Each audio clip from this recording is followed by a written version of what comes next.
Welcome. Sangeeta मालसिंग या माझ्या YouTube चॅनलवर तुम्हा सर्वांचे हार्दिक स्वागत. आपण बोर्ड प्रश्नपत्रिका आणि उत्तरपत्रिका पाहूया. विषय आहे हिस्ट्री म्हणजे इतिहास. 38 हा कोड नंबर आहे या विषयाचा आणि ही प्रश्नपत्रिका आहे 8 मार्च 2025 म्हणजे यावर्षीची ही प्रश्नपत्रिका आहे. इथे दिनांक दिलेली आहे 8 मार्च 2025. या वर्षीची ही प्रश्नपत्रिका आहे. ही प्रश्नपत्रिका यापूर्वी या चॅनलवर मी पोस्ट केलेली आहे. आज आपण उत्तरपत्रिका पाहूया म्हणजे प्रश्नांची उत्तरे कशी लिहायची ते तुमच्या लक्षात येईल. सीट नंबर टाकण्यासाठी इथे जागा दिलेली असते. 3 तासाचा वेळ आहे उत्तरपत्रिका लिहायला. प्रश्नपत्रिकेचे 11 पेजेस आहेत आणि एकूण 80 गुणांची ही प्रश्नपत्रिका आहे. ही प्रश्नपत्रिका तुमची बरोबर आलेली आहे, कोणते प्रश्न चुकलेत हे तुम्ही पाहून घेऊ शकता. ही 2025ची प्रश्नपत्रिका आहे आणि हा सिलेबस किंवा अभ्यासक्रम 2021 पासून सुरू झालेला आहे. 21 पासून तर 25पर्यंतच्या सर्व बोर्डाच्या प्रश्नपत्रिका उत्तरासहित या चॅनलवर तुम्हाला पाहायला मिळतील. आत्ता जे 11वीचे विद्यार्थी आहेत त्यांनाही पुढच्या वर्षी प्रश्नपत्रिका उपयोगी आहे. चला तर पाहूया इयत्ता 12वी कला शाखेची इतिहास या विषयाची बोर्डाची प्रश्नपत्रिका. उत्तरं कशी लिहायची ते आपण समजून घेऊया. प्रश्नपत्रिकेमध्ये ज्या सूचना दिलेल्या असतात त्या वाचून फॉलो करायच्या असतात. 1. सर्व प्रश्न सोडविणे अनिवार्य आहे. अनिवार्य म्हणजे कंपल्सरी, सक्तीचं. 2. उजव्या बाजूस गुण दर्शवलेले आहेत. प्रश्नपत्रिकेत उजव्या बाजूला कोणत्या प्रश्नाला किती गुण आहे हे दर्शवलं आहे. 3. उत्तरपत्रिकेमध्ये आकृत्या पेननेच काढाव्यात. आकृत्या म्हणजे संकल्पना चित्र जे आहे ते काढायचं, पेनने काढायचं आहे. आणि 4थी महत्त्वाची सूचना, नवीन प्रश्नाचे उत्तर नवीन पानांवर सुरू करावे. म्हणजे पहिला, दुसरा, तिसरा असे जे प्रमुख प्रश्न असतात ते नवीन पानावर घ्यायचे. उपप्रश्न एकाखाली एक लिहिले तरी चालतं, पण नवीन प्रश्न मात्र नवीन पानावरच घ्या. चला तर पाहूया प्रश्नांची उत्तरं कशी लिहायची. या प्रश्नपत्रिकेमध्ये एकूण 7 प्रश्न आहेत. 7 प्रश्नांची उत्तरं एका व्हिडिओमध्ये घेणं खूप कठीण होतं. मोठा व्हिडिओ होतो, कंटाळवाणं होतं पाहायला, म्हणून मी त्याचे 3 भाग केलेत. पहिल्या भागात 1 ते 3 प्रश्न सोडवलेले आहेत. ते व्हिडिओ पाहायचे असतील तुम्हाला तर या चॅनलची प्लेलिस्ट पहा. प्लेलिस्टमध्ये तुम्हाला क्रमाने व्हिडिओ पाहायला मिळतील आणि पहिला, दुसरा, तिसरा प्रश्नही पाहायला मिळेल. आज आपण भाग क्रमांक 2 घेत आहोत. 4था आणि 5वा प्रश्न सोडवणार आहोत. लवकरच मी 3रा भागही पूर्ण करेल. 6वा आणि 7वा प्रश्न तो व्हिडिओ मी बनवेल. त्यासाठी तुम्ही चॅनल सबस्क्राईब करा, म्हणजे मी व्हिडिओ अपलोड केला की त्याचं नोटिफिकेशन यूट्यूबकडून तुम्हाला येईल. चला तर पाहूया 4था आणि 5वा प्रश्न कसा सोडवायचा ते. प्रश्न क्रमांक 4था प्रश्न जो आहे तो एकूण 15 गुणांचा आहे. त्यातला अ प्रश्न जो आहे तो 6 गुणांचा आहे. अ प्रश्न आहे संक्षिप्त टिपा लिहा. कोणत्याही 3 टिपा लिहायच्यात. 5 दिले आहेत, 3 सोडवायच्या आणि 6 गुण आहेत. म्हणजे 1 टीप लेखनासाठी 2 गुण आहेत. असं 3 दुने 6. 1 Boston T party. 2 British east India company. 3 Arya Samaj. 4 भारतातील निर्वसाहतीकरण आणि 5 स्पीड पोस्ट. आपण या टिपा लिहूया 2-2 गुणांच्यासाठी. पहिली टीप आहे बोस्टन टी पार्टी. उत्तर 1. ब्रिटिश संसदेने अमेरिकेतील वसाहतीत चहा विकण्याची मक्तेदारी ईस्ट इंडिया कंपनीला दिली होती. 2. वसाहतीवरील निर्बंध रद्द करून वसाहतींना राज्यकारभार करण्याची स्वायत्तता द्यावी अशी मागणी वसाहती करू लागल्या. 3. या मागण्यांना इंग्लंडने नकार देताच वसाहतींनी इंग्लंडच्या मालावर बहिष्कार टाकला. 4. निषेध दर्शवण्यासाठी 1773 साली स्थानिक जनतेने बोस्टन बंदरात ईस्ट इंडिया कंपनीकडून आलेल्या जहाजातील चहाच्या पेट्या समुद्रात फेकल्या. या घटनेस बोस्टन टी पार्टी असे म्हणतात. दुसरी आहे टिपा ब्रिटिश ईस्ट इंडिया कंपनी. उत्तर भारत आणि पूर्वेकडील आशियाई राष्ट्रांशी व्यापार करण्याच्या उद्देशाने स्थापन करण्यात आलेल्या कंपनीविषयीची माहिती. कंपनीला मिळालेले अधिकार. इसवी सन 1623मध्ये ईस्ट इंडिया कंपनीच्या अधिकाऱ्यांना ब्रिटिश सरकार व राजा दुसरा चार्ल्स यांनी पुढील अधिकार दिले. 1. कंपनीतील नोकरवर्गाला शिक्षा करणे. 2. पूर्वेकडील देशांशी व्यापार करणे. 3 पूर्वेकडील देशात किल्ले बांधणे. 4 संरक्षणासाठी व युद्धासाठी सैन्य बाळगणे. 5 अन्य धर्मीयांशी युद्ध वा तह करणे. ब. कंपनीच्या कारभाराची व्यवस्था. ब्रिटिश ईस्ट इंडिया कंपनीने जिंकलेल्या वसाहतींच्या कारभाराची पुढील प्रमाणे व्यवस्था केलेली होती. 1. 17व्या शतकाच्या अखेरीस कंपनीचा कारभार पश्चिमेकडील सुरत व पूर्व किनाऱ्यावरील मद्रास म्हणजे चेन्नई येथून चालत असे. 2. मद्रासच्या कार्यकक्षेत भारताच्या पूर्व किनारपट्टीवरील ओडिशा, बंगाल व इतर प्रदेश येत असत. 3. सुरतेच्या कार्यकक्षेत महाराष्ट्रातील राजापूर, तांबड्या समुद्रातील मोखा, पर्शियन आखातातील बसरा येथील वखारी यांचा समावेश होता. 4. सुरतेच्या वखारीत 1 हिशेबनीस, 1 कोठार प्रमुख, 1 खजिनदार, काही वखारदार व कारकून असत. 4. सुरतेच्या वखारीत 1 हिशेबनीस, 1 कोठार प्रमुख, 1 खजिनदार, काही वखारदार व कारकून असत. 5. या पदाधिकाऱ्यांच्या जोडीला धर्मगुरू, सर्जन, त्यांचे मदतनीस, स्वयंपाकी, प्रेसिडेंटचा नोकर, तुतारीवाला असा कर्मचारी वर्ग होता. 6. शिकाऊ उमेदवार ते प्रेसिडेंट सर्वजण वखारीच्या आवारात राहत असत. भोजनाची सोय एकत्रित होती. 7. कंपनीने किल्ले बांधण्याचे धोरण सुरू केले. 8. वसाहतीत सोने, चांदी, तांबे व मिश्र धातू यांची नाणी पाडण्यासाठी कंपनीने टाकसाळ सुरू केली होती. टिपा लिहा. क्रमांक 3. आर्य समाज. 1875 स्वामी दयानंद सरस्वती यांनी आर्य समाजाची स्थापना केली. या समाजाने वेदांना पवित्र ग्रंथ मानले. जातीभेद अमान्य करून स्त्री शिक्षण, विधवा पुनर्विवाह, मिश्र विवाह यांचा आर्य समाजाने पुरस्कार केला. टिपा लिहा. क्रमांक 4. भारतातील निर्वसाहतीकरण. उत्तर. 1. वसाहतवाद्यांचे वसाहतीवरील वर्चस्व संपुष्टात येणे आणि त्यांनी वसाहतीमधील स्थानिक लोकांच्या हाती सत्ता सुपूर्द करणे म्हणजे निर्वसाहतीकरण होय. 2. वसाहतवादाला विरोध, स्वातंत्र्य लढा आणि वसाहतींना मिळालेले स्वातंत्र्य हे निर्वसाहतीकरणाचे 3 टप्पे आहेत. 3. 15 ऑगस्ट 1947 रोजी भारताला स्वातंत्र्य मिळाले. मात्र त्यावेळी भारतामध्ये अनेक छोटी छोटी संस्थाने अस्तित्वात होती. 4. भारतात सामील होणे किंवा न होणे हे ठरवण्याचा अधिकार या संस्थानांना देण्यात आला होता. संस्थानांनी भारतात सामील न होण्याचा निर्णय घेतला असता तर भारताचे एकत्रीकरण करणे अवघड होते. 5. परंतु भारताचे पहिले उपप्रधानमंत्री आणि गृहमंत्री सरदार वल्लभभाई पटेल यांच्या प्रयत्नातून संस्थाने भारतामध्ये विलीन होण्यास तयार झाल्यामुळे देशाचे एकत्रीकरण होणे शक्य झाले. टिपा लिहा. क्रमांक 5. Speed post. उत्तर. 1. 1986 साली टपाल खात्याने स्पीड पोस्टची सेवा सुरू केली. साध्या टपालाने पत्रे पोहोचण्यासाठी खूप काळ लागतो. तसेच पत्र पोहोचले की नाही याची शाश्वती नसते. 2. स्पीड पोस्टने पाठवलेले पत्र पोहोचल्याचा पाठवणाऱ्याला SMS येतो. त्यामुळे ही सेवा विश्वसनीय व गतिमान झाली आहे. 3. सध्या दर महिन्याला सुमारे 3 कोटीपेक्षा अधिक पत्रे वा पार्सल स्पीड पोस्टने पाठवली जातात. 4. स्पीड पोस्टला नेहमीच्या पत्रापेक्षा अधिक पैसे भरावे लागतात. परंतु पत्र पोहोचल्याची खात्री असल्यामुळे अनेक जण या सेवेचा उपयोग करतात. त्यामुळे टपाल खात्यालाही लाभ होतो. ब. प्रश्न आहे. पुढील विधाने सहकारण स्पष्ट करा. कोणतेही 3 सोडवायचे 5 पैकी आणि 9 गुण आहेत. म्हणजे एका प्रश्नाला 3 गुण. 3 त्रिक 9. 1. प्रबोधनपूर्व काळात कॅथोलिक चर्च लोकांच्या व्यक्तिगत जीवनाचे नियंत्रण करणारी संस्था होती. 2. बडोदा संस्थानातील सामाजिक सुधारणेत महाराजा सयाजीराव गायकवाड यांचे योगदान महत्त्वाचे आहे. 3. जागतिक महायुद्धांचे भारतावर विपरीत परिणाम झाले. 4. दुसऱ्या महायुद्धानंतर आफ्रिकेतील स्वातंत्र्याची चळवळ अधिक तीव्र झाली. 5. शीतयुद्ध सुरू झाले. आपण कारणे स्पष्ट करूया. क्रमांक 1. प्रबोधनपूर्व काळात कॅथोलिक चर्च लोकांच्या व्यक्तिगत जीवनाचे नियंत्रण करणारी संस्था होती. उत्तर. 1. प्रबोधनपूर्व काळात कॅथोलिक चर्चचे युरोपमधील व्यक्तीच्या जीवनावर संपूर्ण नियंत्रण होते. त्याचा प्रभाव धार्मिक, सामाजिक, राजकीय आणि आर्थिक घटकांवर पडत होता. 2. चर्चने धार्मिक श्रद्धा आणि नैतिक मूल्ये ठरवली आणि लोकांना त्यांच्या शिकवणीचे पालन करावे लागले.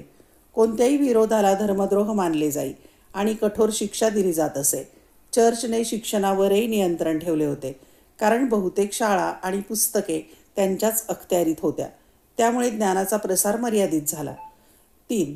राजकीयदृष्ट्या चर्चचा राजा आणि शासकांवर प्रभाव होता. तसेच जे त्याच्या अधिकाऱ्याला अवमानित करत असत त्यांना बहिष्कृत करण्याची शक्ती होती. आर्थिक नियंत्रणाच्या दृष्टीने चर्च कर गोळा करत असे आणि मोठ्या प्रमाणात जमीन मालकीची होती. माफीपत्र विक्री करण्याच्या प्रथेमुळे त्यांची सत्ता आणखी वाढली. 2.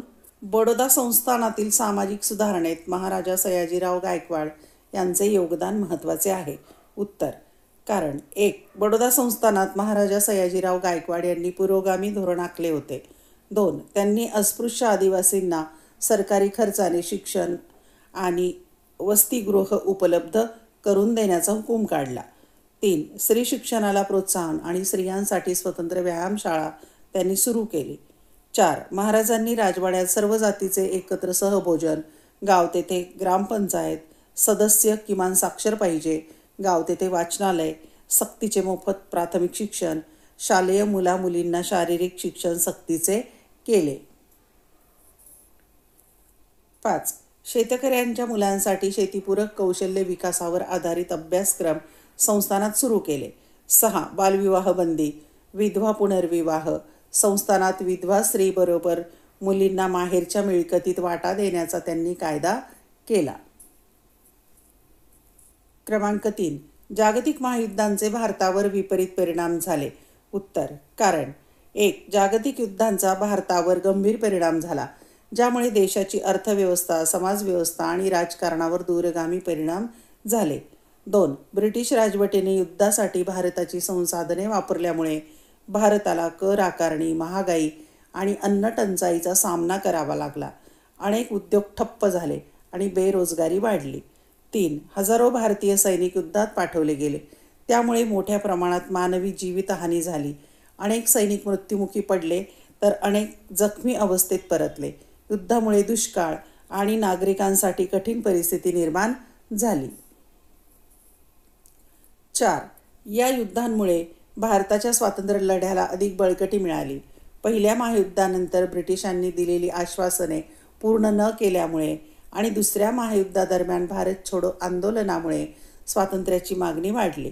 5. युद्धामुळे ब्रिटिश राजवट कमकुवत झाली आणि शेवटी 1947 भारताला स्वातंत्र्य मिळाले. 4. दुसऱ्या महायुद्धानंतर आफ्रिकेतील स्वातंत्र्याची चळवळ अधिक तीव्र झाली. उत्तर. 1. दुसऱ्या महायुद्धानंतर आफ्रिकेतील स्वातंत्र्य चळवळी अनेक कारणांमुळे तीव्र झाल्या. युद्धाच्या दरम्यान अनेक आफ्रिकन सैनिक युरोपियन सैन्यासोबत लढले आणि त्यांना लोकशाही, स्वराज्य आणि मानवी हक्कांच्या कल्पनांचा सामना करावा लागला. 2. तसेच अनेक आफ्रिकन नेत्यांना युरोपियन व्यवस्थेखाली शिक्षण मिळाले, जिथे त्यांना अमेरिकन स्वातंत्र्ययुद्ध, फ्रेंच राज्यक्रांती आणि राष्ट्रवादी चळवळींच्याबद्दल माहिती मिळाली. ब्रिटन आणि फ्रान्स सारख्या युरोपियन वसाहतवादी शक्तींचा आर्थिक ऱ्हास, ज्या त्यांच्या वसाहतींवर नियंत्रण राखण्यासाठी संघर्ष करत होत्या. परिणामी त्यांनी हळूहळू आफ्रिकातील लोकांना अधिक राजकीय अधिकार आणि स्वातंत्र्य दिले. त्यामुळे राष्ट्रवादी चळवळी अधिक बळकट झाल्या. 3. संयुक्त राष्ट्र आणि भारतासारख्या नव्याने स्वतंत्र झालेल्या देशांनीही वसाहतवादी मुक्तीला पाठिंबा दिला, ज्यामुळे वसाहतवादी शासकांवर आंतरराष्ट्रीय दबाव वाढला. या घटकांमुळे 1950 ते 1965 पर्यंत अनेक आफ्रिकन राष्ट्रांनी यशस्वीरित्या त्यांचे स्वातंत्र्य मिळवले, ज्यामुळे आफ्रिकेत स्वराज्य आणि राष्ट्रवादाचे एक नवीन युग सुरू झाले. क्रमांक 5. शीतयुद्ध सुरू झाले. उत्तर. अमेरिका आणि सोव्हिएत रशिया यांच्यातील वाढत्या वैचारिक, राजकीय आणि लष्करी शत्रुत्वामुळे दुसऱ्या महायुद्धानंतर शीतयुद्ध सुरू झाले. रशियाने साम्यवादाचा पुरस्कार केला तर अमेरिका भांडवलशाही आणि लोकशाहीचे पालन करत होती. दोन्ही सरकारे जागतिक स्तरावर त्यांचे तत्त्वज्ञान पसरवू इच्छित होते. त्यामुळे राजकीय आणि लष्करी संघर्ष निर्माण झाला. युद्धानंतर जर्मनी अमेरिकेच्या पाठिंब्याने पश्चिम जर्मनी आणि रशियाच्या नियंत्रणाखाली पूर्व जर्मनीमध्ये विभागले गेले. युरोप पश्चिम लोकशाही पद्धतीने आणि पूर्व कम्युनिस्ट पद्धतीने 2 गटामध्ये विभागला गेल्याने तणाव वाढला. अमेरिका आणि रशियाने कोरियन युद्ध आणि व्हिएतनाम युद्ध यासारख्या प्रॉक्सी संघर्षामध्ये प्रतिस्पर्धी गटांना निधी दिला. त्यामुळे CIA आणि KGB हेरगिरी संकट यामुळे आणखी वाढले. साम्यवादाचा प्रसार रोखण्यासाठी अमेरिकेने युरोपला आर्थिक आणि लष्करी मदत दिली. या धोक्यामुळे रशियाने आपल्या राज्यांवर कठोर देखरेख ठेवली. शीतयुद्धाच्या दरम्यान रशियाने स्पुटनिक प्रक्षेपित केले आणि अमेरिका चंद्रावर उतरली. अशा प्रकारे दुसऱ्या महायुद्धानंतर अमेरिका आणि रशिया यांच्यातील जागतिक वर्चस्वासाठी संघर्ष म्हणून शीतयुद्ध सुरू झाले, जे 1991 सोव्हिएत युनियनचे विघटन होईपर्यंत चालले. प्रश्न क्रमांक 5. तुमचे मत नोंदवा. कोणतेही 3 प्रश्न सोडवायचे 5 पैकी आणि 9 गुण आहेत. 3-9 एका प्रश्नाला 3 गुण. 1. युरोपीय वसाहतवादामुळे भारताचे आर्थिक शोषण झाले. 2. फ्रेंचांनी मराठ्यांचे लष्करी सामर्थ्य वाढवण्यास मदत केली. 3. महात्मा ज्योतिराव फुले हे महाराष्ट्रातील आद्य समाजसुधारक होते. 4. वसाहतवाद संपुष्टात आणण्याचे श्रेय संयुक्त राष्ट्र संघटनेस दिले जाते. 5. कोकणात भाऊ काटदरे यांनी केलेले कार्य महत्त्वपूर्ण आहे. आपण तुमचं मत स्पष्ट करूया. युरोपीय वसाहतवादामुळे भारताचे आर्थिक शोषण झाले. उत्तर 1. युरोपीय वसाहतवादामुळे भारताचे मोठ्या प्रमाणावर आर्थिक शोषण झाले. ब्रिटिशांनी जादा कर लावले, अन्यायकारक व्यापार धोरणे राबवून आणि स्वदेशी उद्योगांचा नाश करून भारताची संपत्ती शोषून घेतली.